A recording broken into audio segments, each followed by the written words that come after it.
Hoe goed zijn John en Jeffrey eigenlijk met Lego? Heb je wel eens wat met Lego gespeeld vroeger? Ik heb zelf persoonlijk Frans Bauer nagebouwd. Die staat hier. Dat kan je niet zeggen.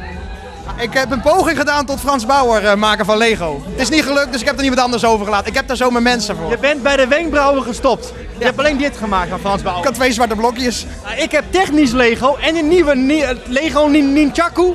De Ninja Lega. Ninjaku? Ja, dat heet Ninjaku. Dat is heel duur. Ja, en ik heb hopelijk voor Sinterklaas dit jaar krijg ik een nieuwe box. Maar ja, Jeffrey die maakt het alle stukjes kwijt, hè. Ik had dus een hele mooie auto, maar hij heeft het stuur kwijtgemaakt. Het was toch een show Flits? Dit is meer een show Dom. Het duurt heel lang dit. Gelukkig kunnen we knippen. Oh, dat scheelt. Dan kun je John er altijd nog uitknippen. Chef, dat kan je toch niet zeggen? Jawel, John.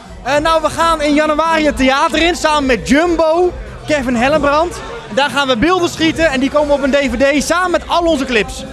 Dus een DVD komt er ook aan. Die ga ik bestellen. Lijkt me leuk. Ga ik Krijg kopen. je voor niks. Ongelooflijk. Aardig, hè?